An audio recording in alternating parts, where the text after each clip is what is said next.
সূরাতুল মুলক যারা নিয়মিত তেলাওয়াত করবে আল্লাহর মেহেরবানিতে তাদের কবরে কোনো আযাব হবে না। করতে রাজি আছেন? কথা কয় না। করতে রাজি আছেন সবাই? বিষ্ণুই বললেন এখানেই শেষ নয়, আরো আছে।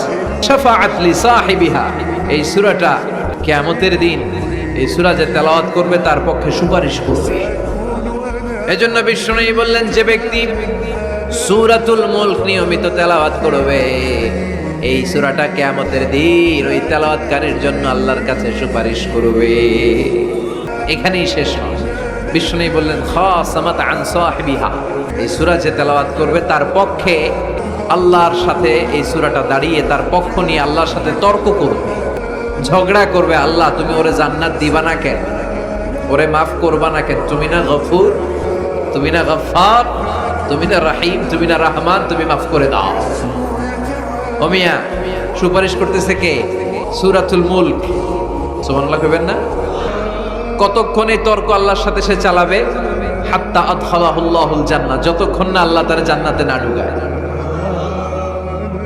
এখানেই শেষ নয়, বিষ্ণু বললেন মান কারাআ বিহা ফি লাইলাতিন ফাকাদ আকসারা ওয়া আতাবা, রাত্রি বেলায় যে সূরাটা তেলাওয়াত করবে পুরো রাতটাকে বরকতময় করে দিবে কে? এজন্য বিশ্বনবী বলেন আমি চাই আমার সব উম্মত এই সূরাটা মুখস্থ করে নেক।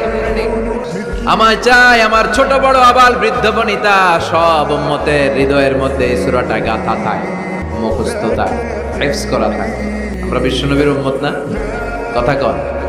নবীর এই আশাটা আমাদের পালন করার দরকার আছে না নাই? আমরা কি পারি না এই সূরাটা মুখস্থ করে রাখতে?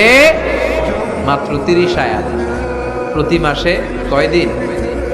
প্রতিদিন এক আয়াত করে মুখস্থ করলে লাগে কয়দিন? প্রতিদিন এক আয়াত করে মুখস্থ করলে 30 দিনে এই সূরা মুখস্থ করতে রাজি আছেন? সবাই রাজি আছেন তো? মনে থাকবে?